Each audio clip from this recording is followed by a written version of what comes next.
കഴിഞ്ഞ വീഡിയോയിൽ ദാൽ മുഗളായി ഉണ്ടാക്കിയപ്പോൾ കൂടെ തന്നെ ഗോതമ്പ് പൊടി കൊണ്ട് നാൻ ഉണ്ടാക്കിയിട്ടുണ്ടായിരുന്നു. കൂടെ തന്നെ സബോള കൊണ്ട് ലച്ച പ്യാസും ഉണ്ടാക്കി. അപ്പോൾ ആദ്യം നാൻ ഉണ്ടാക്കാം. അതിന് വേണ്ടിയിട്ട് മാവ് കുഴച്ച് വയ്ക്കാം. അപ്പോൾ ഗോതമ്പ് പൊടിയിലേക്ക് 2 ടേബിൾ സ്പൂൺ തൈര്, 1 ടീസ്പൂൺ പഞ്ചസാര, ആവശ്യത്തിന് ഉപ്പ്, 1/2 ടീസ്പൂൺ ബേക്കിംഗ് പൗഡർ. ആദ്യം നമുക്ക് തൈരും ഈ പഞ്ചസാര, ഉപ്പ്, ബേക്കിംഗ് പൗഡറൊക്കെ കൂടെ നന്നായിട്ടൊന്ന് മിക്സാക്കുക. നന്നായിട്ട് മിക്സാക്കിയതിന് ശേഷം ഇതെല്ലാം കൂടിയിട്ട് നമുക്ക് ഗോതമ്പ് പൊടിയുടെ കൂടെ മിക്സാക്കാം. നന്നായിട്ടൊന്ന് മിക്സാക്കുക. അപ്പോൾ നന്നായിട്ടൊന്ന് മിക്സാക്കി എടുത്തിട്ടുണ്ട്. ഇനി ഇതിലേക്ക് പുഴുങ്ങിയ ഉരുളക്കിഴങ്ങ്. വലിയ ഉരുളക്കിഴങ്ങാണെങ്കിൽ 1 മതി, ചെറുതാണെങ്കിൽ 2 എടുക്കാം. ഞാൻ ഒരു മീഡിയം ഉരുളക്കിഴങ്ങും ഒരു ചെറിയ ഉരുളക്കിഴങ്ങും കൂടിയാണ് എടുക്കുന്നത്. ഇതിങ്ങനെ ഗ്രേറ്റ് ചെയ്തിട്ട് നമുക്ക് ചേർത്ത് കൊടുക്കാം.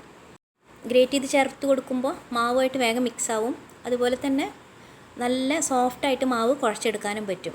കട്ടകളൊന്നും ഉണ്ടാവില്ല. ഉരുളക്കിഴങ്ങ് പുഴുങ്ങിയെടുത്തതിന് ശേഷം നന്നായിട്ട് തണുത്തതിന് ശേഷം ഗ്രേറ്റ് ചെയ്ത് ചേർത്ത് കൊടുത്താൽ മതി. ഉരുളക്കിഴങ്ങ് ചേർത്ത് കൊടുത്തതിന് ശേഷം ആദ്യം നമുക്ക് കൈ വെച്ചിട്ട് നന്നായിട്ട് കുഴച്ചെടുക്കാം. കാരണം ഉരുളക്കിഴങ്ങിൽ വെള്ളത്തിൻ്റെ അംശം ഉണ്ടാവുമല്ലോ, പിന്നെ തൈരും എല്ലാം ഉണ്ട് ഇതിൽ. അപ്പോൾ മാവ് കൂടെ നന്നായിട്ട് കൈ വെച്ച് കുഴച്ചതിന് ശേഷം ആവശ്യത്തിന് വെള്ളം ഒഴിച്ചിട്ട് നല്ല സോഫ്റ്റായിട്ട് കുഴച്ചെടുക്കാം. നന്നായിട്ടൊന്ന് കുഴച്ചതിന് ശേഷം ഇനി കുറേശ്ശെ വെള്ളം ഒഴിച്ചിട്ട് നമുക്ക് കുഴച്ചെടുക്കാം. മാവ് നല്ല സോഫ്റ്റായിട്ട് കുഴച്ചെടുക്കാം.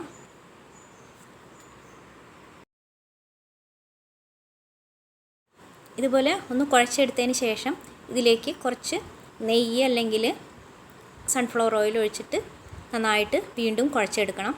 കാരണം ഇത് റെസ്റ്റ് ചെയ്യാൻ വെക്കേണ്ടതാണ്. മിനിമം 1 മണിക്കൂർ നേരമെങ്കിലും റെസ്റ്റ് ചെയ്യണം.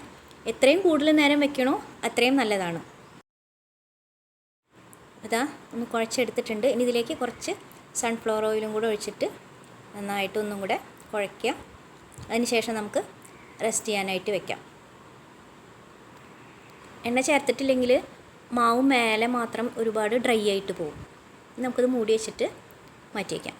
കുറച്ച് മല്ലിയില അരിഞ്ഞ് വയ്ക്കാം. ഇനി നമുക്ക് സബോള കൊണ്ട് ലച്ച പ്യാസ് ഉണ്ടാക്കാം. അപ്പോൾ അതിന് വേണ്ടിയിട്ട് ഇങ്ങനെ സബോള വട്ടത്തിൽ അരിഞ്ഞെടുക്കാം. നല്ല തിൻ സ്ലൈസസ് ആയിട്ട് അരിഞ്ഞെടുക്കാം. ഒരുപാട് കനം കുറച്ച് അരിയണമെന്നൊന്നുമില്ല, കുറച്ച് കട്ടിയുണ്ടായാലും കുഴപ്പമൊന്നുമില്ല. അരിഞ്ഞെടുക്കാം. സബോള അരിഞ്ഞെടുത്തതിന് ശേഷം നമുക്ക് ഈ സബോളേനെ ഓരോരോ റൗണ്ടായിട്ട് വിടർത്തിയെടുക്കാം. കൈകൊണ്ട് ഇങ്ങനെ വിടർത്തിയെടുത്താൽ മതി.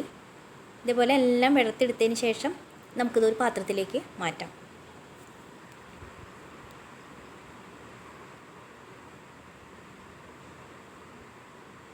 ഇനി ഇതിലേക്ക് പച്ചമുളക് ചേർത്ത് കൊടുക്കാം. എരിവുള്ള പച്ചമുളകാണെങ്കിൽ 1 മതി, എരിവില്ലാത്തതാണെങ്കിൽ 2 ചേർത്ത് കൊടുക്കാം. അതിങ്ങനെ വെറുതെ ഇങ്ങനെ ഒന്ന് കീറിയിട്ടിട്ട് കൊടുത്താൽ മതി. നല്ലൊരു ഫ്ലേവർ കിട്ടാൻ വേണ്ടിയിട്ടാണ്. അപ്പോൾ ഞാൻ 2 പച്ചമുളക് ചേർത്ത് കൊടുക്കുന്നുണ്ട്. കൂടെ തന്നെ നല്ല തണുത്ത വെള്ളം സബോള മുങ്ങിക്കിടക്കുന്ന പോലെ ഒഴിച്ച് കൊടുക്കാം. 2 ടീസ്പൂൺ വിനാഗിരി ചേർത്ത് കൊടുക്കാം. ഇനി ഇതിലേക്ക് ഒരു ചെറിയ കഷ്ണം ബീറ്റ്റൂട്ട് അത് ഗ്രേറ്റ് ചെയ്ത് ചേർത്ത് കൊടുക്കാം. സബോളയ്ക്ക് നല്ലൊരു പർപ്പിൾ കളർ കിട്ടാൻ വേണ്ടിയിട്ടാണ്. ബീറ്റ്റൂട്ടും കൂടെ ചേർത്ത് കൊടുത്തതിന് ശേഷം നന്നായിട്ടൊന്ന് ഇളക്കാം. ഒന്ന് ഇളക്കിയതിന് ശേഷം ഇതിലേക്ക് ആവശ്യത്തിന് ഉപ്പ് ചേർത്ത് കൊടുക്കാം. ഉപ്പും കൂടി ചേർത്തിട്ട് നന്നായിട്ടൊന്ന് ഇളക്കാം. ഇനി നമ്മൾ നാനൊക്കെ ഉണ്ടാക്കി കഴിയുമ്പോഴേക്കും ഈ ഉപ്പും വിനാഗിരിയും പച്ചമുളകിൻ്റെ ഫ്ലേവറൊക്കെ സബോളയിൽ പിടിച്ചിട്ട് നല്ല ടേസ്റ്റ് ആയിരിക്കും. ഞാൻ ഒരു 2 മണിക്കൂർ നേരമൊക്കെ റെസ്റ്റ് ചെയ്യാൻ വെച്ചു കേട്ടോ മാവ്. വേണ്ട, നല്ല സോഫ്റ്റാണ്. നന്നായിട്ടൊന്നും കൂടെ കുഴച്ചെടുക്കുക. കൈ മുട്ടണ പോലെ തോന്നുകയാണെങ്കിൽ കുറച്ച് പൊടി ഇട്ടിട്ട്, ഗോതമ്പ് പൊടി ഇട്ടിട്ട് ഒന്നും കൂടി ഒന്ന് കുഴച്ചാൽ മതി. പുഴുങ്ങിയ ഉരുളക്കിഴങ്ങും ബേക്കിംഗ് പൗഡറൊക്കെ ഉള്ളതല്ലേ, അപ്പോൾ അത് കാരണം ചിലപ്പോൾ ഒന്ന് ഒട്ടണ പോലെ ഉണ്ടാവും. കുറച്ചും കൂടെ ഒന്ന് മാവിട്ടിട്ട് നന്നായിട്ടൊന്ന് കുഴയ്ക്കുക. അതിന് ശേഷം ഉരുളകളാക്കിയിട്ട് ഞാൻ ഉണ്ടാക്കാം. ഒരുപാട് ചെറുതല്ല, മീഡിയം സൈസിലുള്ള ഉരുളകളാക്കാം. ഞാനിപ്പോൾ ഒരു 10 ഉരുളകളാക്കിയിട്ടുണ്ട്. നമുക്ക് അങ്ങോട്ട് മാറ്റി വയ്ക്കാം. ഇനി നമുക്കിത് പരത്തിയെടുക്കാം. ഒന്ന് വെച്ചിട്ട് നന്നായിട്ടൊന്ന് പ്രസ് ചെയ്യുക. അതിൻ്റെ നടുവിലായിട്ട് കുറച്ച് മല്ലിയിലയും കൂടെ വെച്ചിട്ട് നന്നായിട്ട് ഇങ്ങനെ ഒന്ന് പ്രസ് ചെയ്യുക. മേലെ കുറച്ച് ഗോതമ്പ് പൊടി ഇടുക. അതിന് ശേഷം നമുക്ക് പരത്തിയെടുക്കാം. റൗണ്ട് ഷേപ്പിൽ വേണമെങ്കിൽ പരത്താം, അതല്ലെങ്കിൽ ഓവൽ ഷേപ്പിൽ. ഞാനിപ്പോൾ കുറച്ച് ഓവൽ ഷേപ്പിലാണ് പരത്തുന്നത്. അതുപോലെ തന്നെ ഒരുപാട് നൈസായിട്ടൊന്നും പരത്തണ്ട, കുറച്ച് തിക്കുണ്ടാവണം കേട്ടോ പരത്തുമ്പോൾ. അപ്പോഴാണ് നാനിന് ടേസ്റ്റ് ഉണ്ടാവുകയുള്ളൂ. ഇപ്പോൾ നന്നായിട്ട് പരത്തിയെടുത്തിട്ടുണ്ട്. ഞാനിപ്പോൾ ഇത് നോൺ സ്റ്റിക്ക് പാനിൽ തന്നെയാണ് കേട്ടോ വേവിച്ചെടുക്കുന്നത്. സാധാരണ ചപ്പാത്തിയൊക്കെ വേവിക്കണം അതേപോലെ തന്നെ. ഒരു സൈഡ് ഒന്ന് വെന്ത് വരുമ്പോൾ നമുക്കിത് മറിച്ചിടാം.